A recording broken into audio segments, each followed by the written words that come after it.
Olá amigos, estamos de volta. Eu sou o Thiago Arduin, esse é meu canal, esse é o nosso canal, Canal Prosperidade.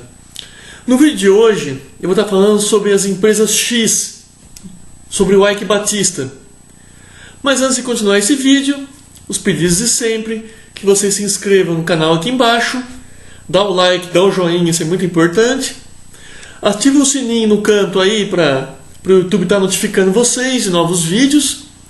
E compartilhe esse canal com os amigos e com a família. Mas vamos lá.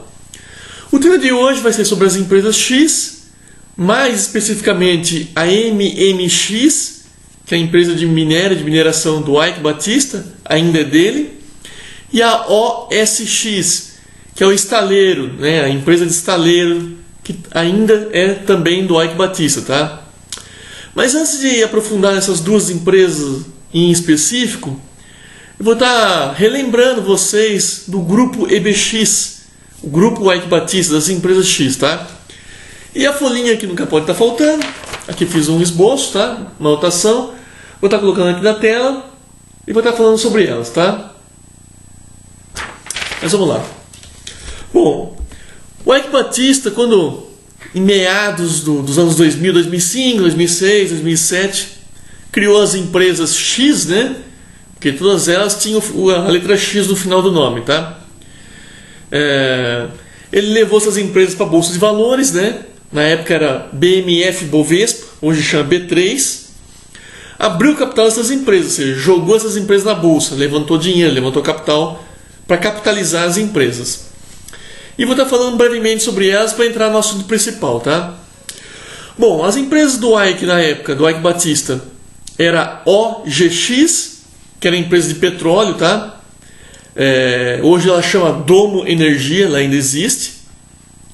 Ela entrou em recuperação judicial em 2013, saiu da recuperação judicial em 2017, mudou o nome para Domo Energia, ainda é do Eike Batista, mas é uma empresa que também está em dificuldade até hoje. O patrimônio dela não cobre as dívidas, tá? É uma empresa que só dá prejuízo, mas está na bolsa, está lá ainda e ela existe. A outra empresa, até que eu vou falar um pouco mais em detalhe dela, é a OSX, também está na Bolsa de Valores até hoje. Ela está em recuperação judicial até hoje, está paralisada praticamente as operações dela. E é o estaleiro. O estaleiro, para quem não sabe, é uma empresa que constrói navios, navio cargueiro, navio de petróleo, petroleiro, equipamentos diversos. Estaleiro faz isso, tá? A outra empresa do Eike era LLX, é uma empresa de logística. Na verdade era o Porto de Açu, no litoral norte do estado do Rio de Janeiro. Esse porto foi concluída as obras, menor do que o projeto inicial, tá? É uma empresa que não pertence mais ao Eike Batista, ele vendeu essa empresa e hoje ela chama Prumo Logística. É uma empresa de capital fechado, tá? Não está na bolsa mais, na Bolsa de Valores. Eu acho que das empresas do Eike é que está melhor, que era do Eike, né? É a que está melhor hoje, porque foi vendida, um outro grupo de investimento adquiriu e ela está operante hoje, tá? A outra empresa é MMX, que é a empresa de minério, empresa de mineração. Vou estar falando um pouco mais em detalhes dela aqui hoje. Essa empresa, ela existe ainda, ela está paralisada também as operações, está em recuperação judicial até hoje, tá? E ela pertence ainda ao Eike Batista. A outra era CCX, que é a empresa de carvão mineral do Eike, ficava na Colômbia, a mina acho que ainda existe. Ela ainda está na Bolsa de Valores, ainda pertence ao Eike e praticamente está paralisada as operações. E é o mesmo caso, tá? Ela não está em recuperação judicial, mas o patrimônio dela, os bens dela não cobrem as dívidas, tá? As dívidas é maior que o patrimônio, mas está lá. E a outra empresa que ele criou é uma termoelétrica no norte do Brasil, se não me engano, acho que é no Maranhão, chamava MPX. A MPX também teve algumas dificuldades. Ela foi vendida, ela entrou em recuperação judicial, posteriormente vendida, não pertence mais ao Eike Batista. É a única empresa que se recuperou. A Prumo também se recuperou, tá? Mas ela se recuperou hoje, não pertence ao Eike Está operacional, está lucrativa hoje e ela chama Eneva, tá? Atualmente ela chama Eneva, quem controla ela inclusive é o BTG Pactual. Mas vamos ao foco do vídeo, né? Vamos lá. O foco desse vídeo hoje é a MMX e a OSX, tá? E por que eu estou falando dessas empresas especificamente? Essas empresas, elas estão lá na bolsa, como eu falei, ainda pertencem ao IKE ou diretamente ou indiretamente através de empresas criadas em paraíso fiscal, tá? O IKE criou essas empresas aí e é acionista controlador dela diretamente, como pessoa física ou através dessas empresas. Uma empresa, se eu não me engano, foi criada no estado de Nevada, nos Estados Unidos, que é um mini paraíso fiscal, tá? E tem uma que, até vou olhar aqui para não falar besteira, tá? A Doma Energia, que não é o foco principal aqui, tá? É uma empresa sediada nas Ilhas Caimã, também é paraíso fiscal. Mas tanto a OSX, que é o estaleiro, como a MMX, que é a empresa de mineração, a empresa controladora é sediada no estado de Nevada, nos Estados Unidos, que é um mini paraíso fiscal, tá? Mas é do IKE também. Bom, por que eu estou falando dessas duas empresas? Essas duas empresas estão, na prática, paralisadas em recuperação judicial. As dívidas são maiores do que o patrimônio, ou seja, se o patrimônio não cobre as dívidas, né, dessas duas empresas. Na prática, elas estão mortas, tá? Esse aqui é o português correto. São empresas mortas na prática, financeiramente mortas, porque dívida é maior do que o patrimônio. E como é que funcionam essas empresas X, tá? Vou fazer mais esse gancho para entrar nesse assunto. Ele criou uma empresa de energia, uma empresa de mineração, uma empresa de petróleo, uma empresa de estaleiro, uma empresa de logística, de porto, né? Uma seria complementando a outra. Vamos supor, a de petróleo, OGX, extrairia o petróleo, produziria o petróleo. Mas quem forneceria os equipamentos para a empresa de petróleo? A OSX, estaleiro. Você percebe? Uma estaleiro dependendo da empresa de petróleo, uma amarrada à outra. Aí você pega, vamos supor, a MMX, mineração. Tá, minério, extrai minério lá, nas jazidas em Minas Gerais. Esses minérios seriam exportados. Seria exportado por onde? Pelo porto. Que porto? O Porto de Açu, que era LLX. Então LLX amarrada a MMX, tá? E para compensar os gastos energéticos e também uma diversificação do grupo, foi criada a MPX, que é de energia, tá? Foi a única empresa, acho que deu mais certo aí do IKE. E a CCX, que era o carvão da Colômbia, ela pertencia à MMX, foi desmembrada, ou seja, pegaram a MMX, tiraram a empresa de carvão e abriram o capital dela. Mas era MMX, o grupo MMX, tá? Foi desmembrada e criada a CCX. Então, as empresas do IKE, na prática, foram consideradas um castelo de cartas, né? Por quê? Uma amarrada na outra. Castelo de cartas, você sabe, você tira uma, desmorona tudo. E foi o que aconteceu, né? O estaleiro só tinha um cliente, que é a empresa de petróleo do IKE. A empresa de petróleo foi a que mais deu para trás, né? A OGX. É a que mais teve expectativa, foi a que mais levantou capital e foi a que mais acumulou dívidas e a que mais deu para trás, tá? Arrastou o grupo inteiro. A primeira prejudicada foi o estaleiro, porque só tinha um cliente. O cliente quebrou, ela quebrou junto. Praticamente isso. Na realidade foi isso. O Porto de Açu foi vendido, virou para um logística, como eu falei, mas inicialmente ele seria para escorar quem? A empresa de petróleo, receberia o petróleo da OGX, o Porto de Açu, tá? E receberia o minério da MMX, para estar exportando os dois. Só não afundou de vez a LLX, que é o Porto, porque era um bom projeto, foi vendido e foi para frente.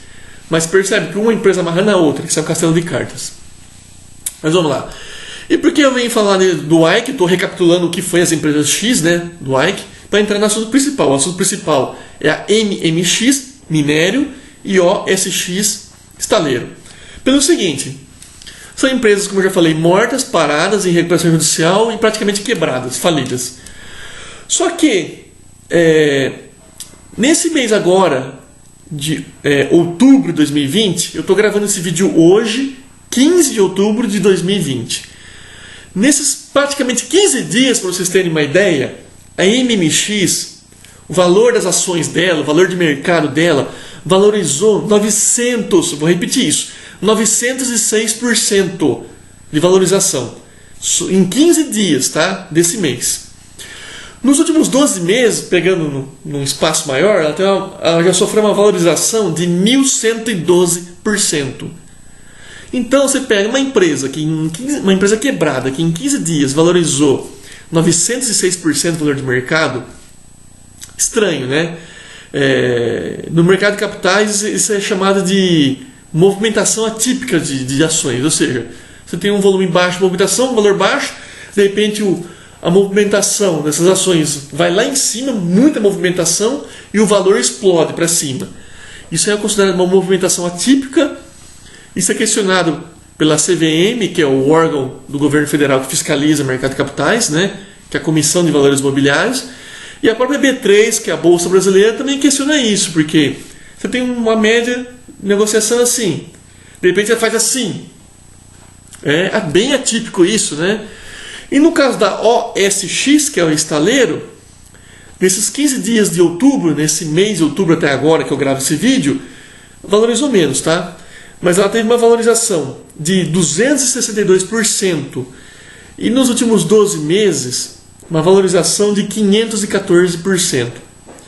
Você fala, mas então a OSX valorizou, as ações valorizou menos do que a MMX. Sim, valorizou menos em porcentagem. Só que tem um detalhe, vou ter que colocar essa folhinha de novo para estar mostrando para vocês, tá? A MMX, que é de mineração, tá? Ela tem uma dívida descoberta de 820 milhões de reais. Ou seja, se pegar todo o patrimônio dela e vender, ela ainda vai ficar devendo na praça 820 milhões de reais.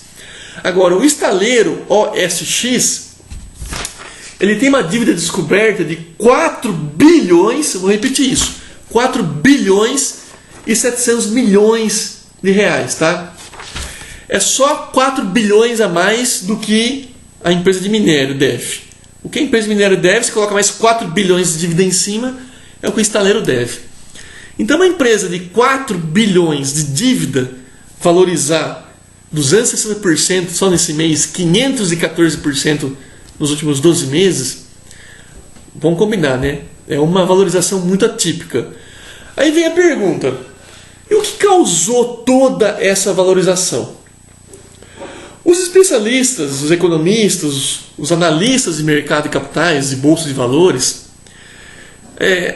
a tese, a probabilidade disso, a tese mais provável, a situação mais provável disso é que seja o próprio por trás, né, nos bastidores, usando rede de empresas offshore. Empresas offshore são empresas sediadas em paraíso fiscal, tá?